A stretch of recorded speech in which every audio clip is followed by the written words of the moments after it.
1. Take 1 bottle vodka, any brand, and pour into however large of a cup you need. 2. Give the cup to the dopiest local crackhead. 3. Take an identical cup to the one you just gave to the crackhead and fill with tap water. 4. Give this cup to your alcoholic friend. 5. If they notice it's just water, make some vague reference to tolerance. Alcoholics are dumb as fuck. They can't even get addicted to the cool drugs FS. Note 1. If your friend is a hopeless alcoholic, you can replace the vodka with Everclear. This has not been tested because I don't have hopeless friends. Or friends really. I tested all this on an alcoholic named Randy who played pool with my cousin. He played terrible cause he was always drunk, and I hate my cousin, so we had a common goal. Or at least I did. Randy was kind of always out of it, but he was cool. I think he thought he was on The Price is Right. Note 2. It's possible to repeat steps 1 and 2 indefinitely if you have many dope crackheads, or even just cool crackheads, in your hood.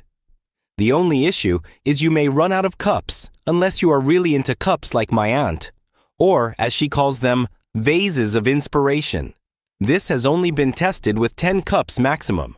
I actually had 2 more cups and was gonna test them, but for some reason, Randy had refused to go to my bathroom because it smelled, and eventually, he couldn't hold it anymore, and all that water plus some physics BS caused him to be lifted off like a space shuttle, or more specifically, like the Space Shuttle Challenger, because he exploded 73 seconds into his flight, which was really inconvenient for me because he was already blasting through the apartment floors above me, which was obviously a massive lawsuit.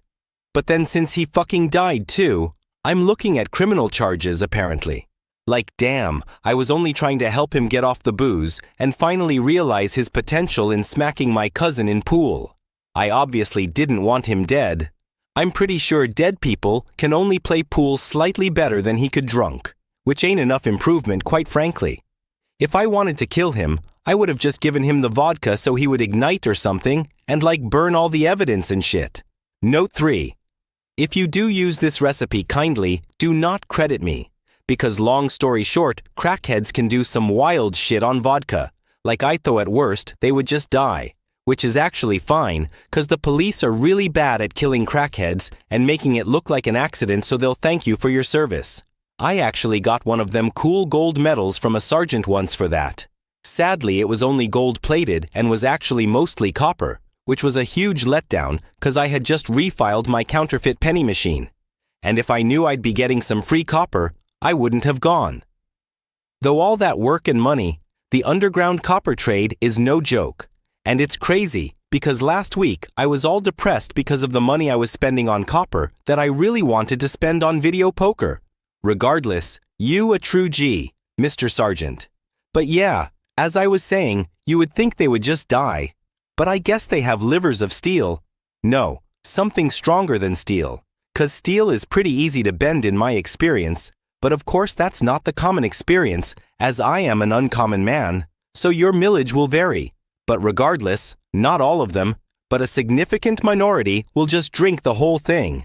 And rather than die, they'll go off and commit a bunch of really terrible crimes, which I can't exactly describe here for legal reasons, but let's just say one notable case involved a public high school, a forklift that some dumbass Target employee just left in the parking lot, and of course, pellets of highly concentrated cleaning ingredients left by the same dumbass. But these didn't belong to Target, so I don't know where he got them. And the stupid thing about that one was that the crackhead passed out and died eventually. So if he just died earlier, none of what happened would have occurred. And I'd be facing no trouble. Well, actually, minor thing, his death would probably have been slightly less gruesome on account of the fact the crackhead did not know how to use a forklift, and instead was under the impression it was a Boeing 747 MAX. And of course, I had to get the crackhead with the realistic delusions. So of course it crashed with realistic physics, killing everyone and everything. And thank God he died before he started hallucinating the media arriving, which would have been such a headache. Speaking of thank God before God saved me.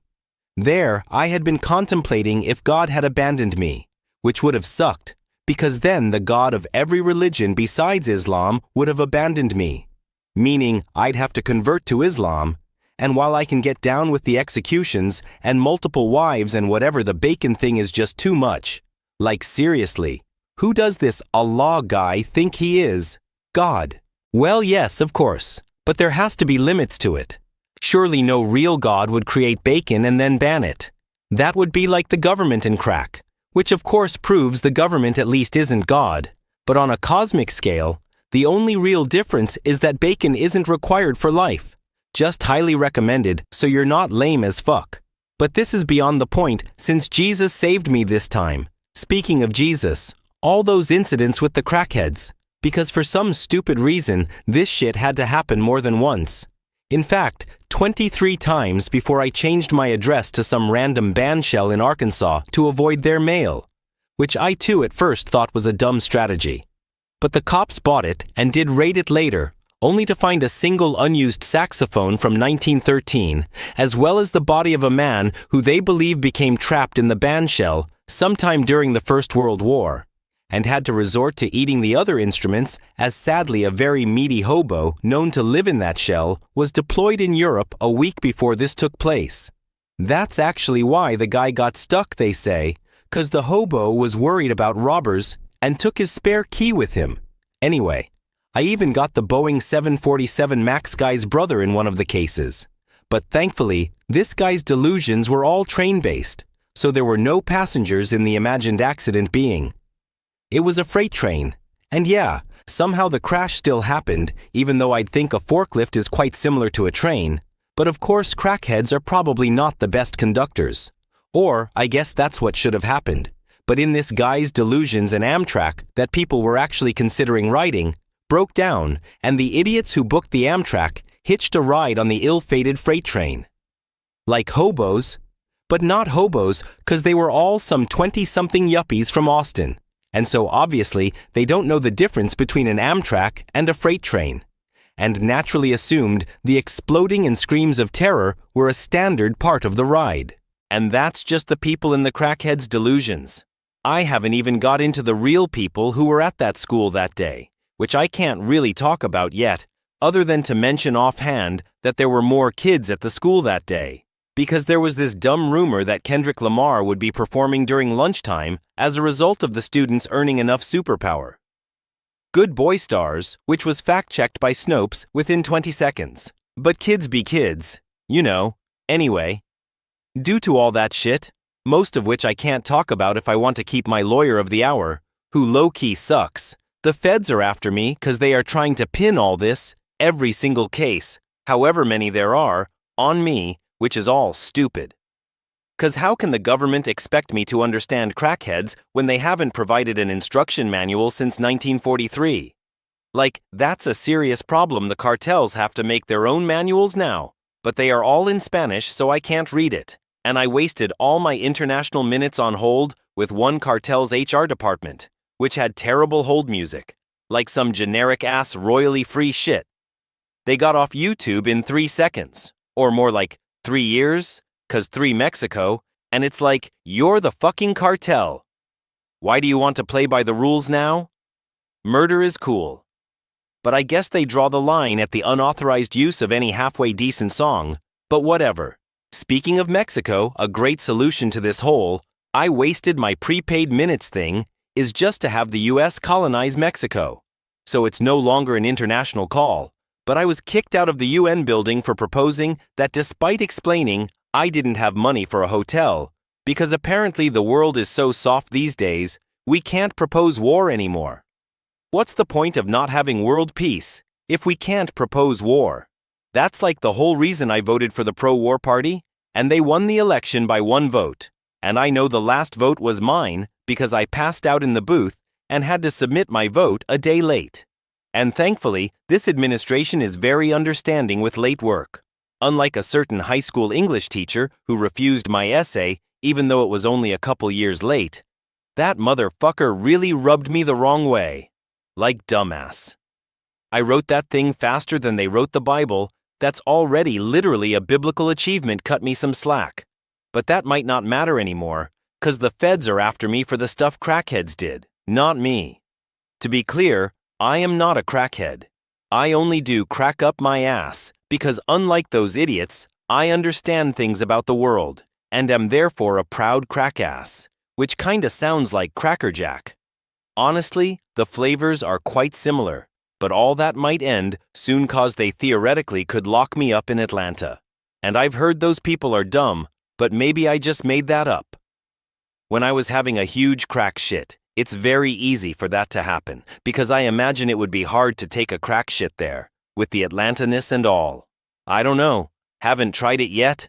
It's on my bucket list, which is very hard to complete when your face is all over America's Most Wanted, because they just keep rerunning the episode about me and the drunk crackhead who sunk the USS Maine too, which I'm not even sure is exactly true for what it's worth, instead of making new episodes, which is so typical of them.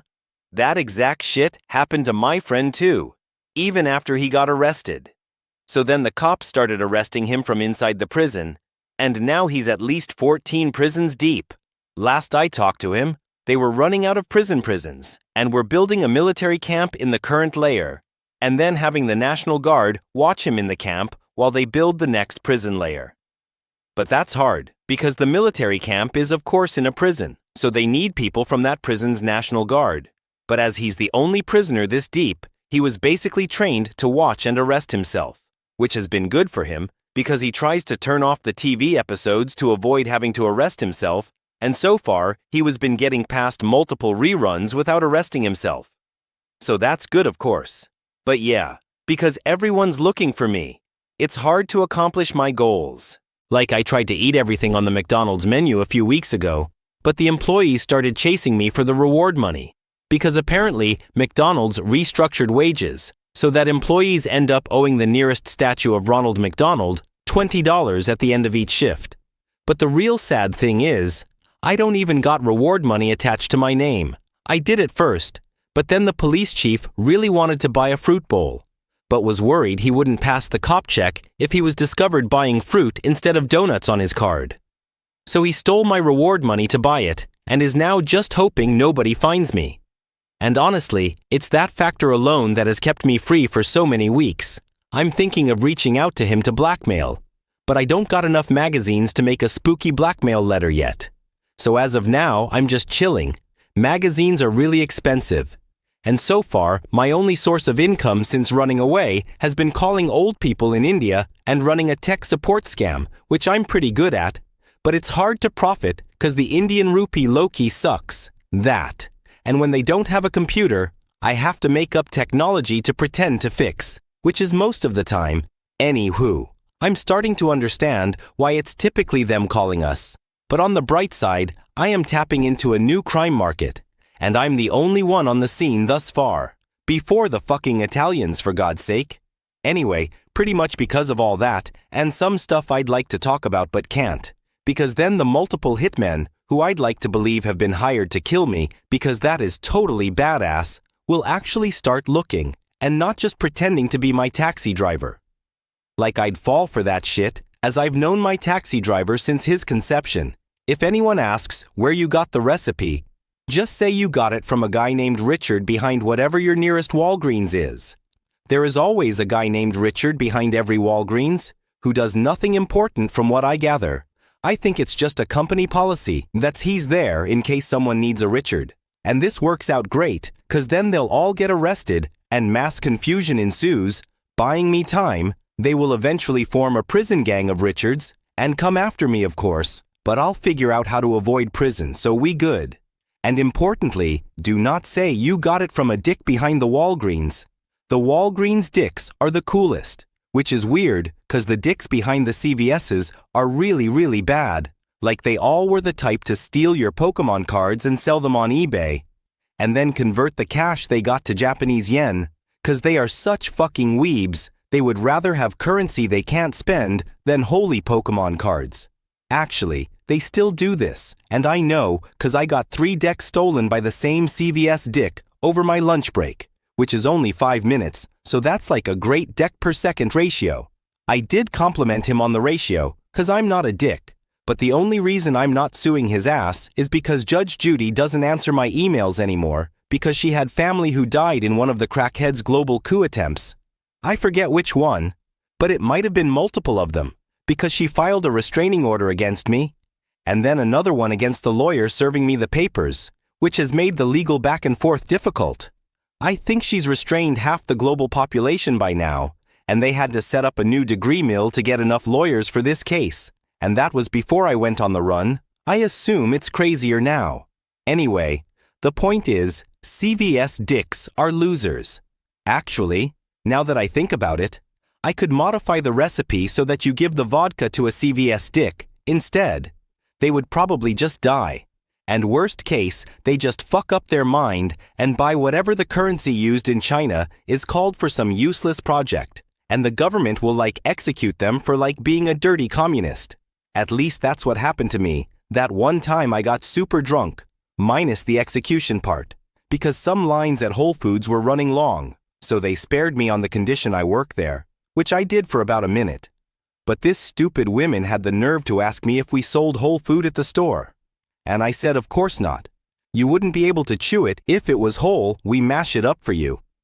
For convenience, and that caused a whole fight, and minor city-wide uprising. But all that matters is, I did not get executed. The women did, however.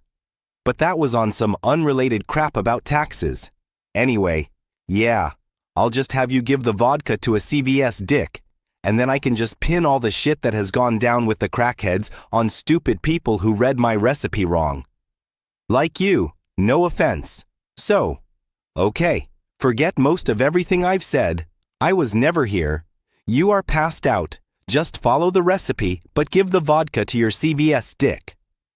I'll figure out everything else. I'm a really good communicator, so I'll send the other instructions later, and it will be easy. Unlike the Spanish instructions for those crackheads I was talking about. I'm convinced the cartels are just as confused by how they work, which is weird because they basically invented them. Maybe God gives them updates without telling them. I feel he's done that to me a few times, but I'm super important, so that doesn't really establish anything. The cartel should really look into employing me. Kinda sucks that I've spent my whole life savings on vodka and legal fees. I need money. I hate vodka. Why didn't I buy beer, damn it? That would have been so much better. Thanks for viewing my recipe.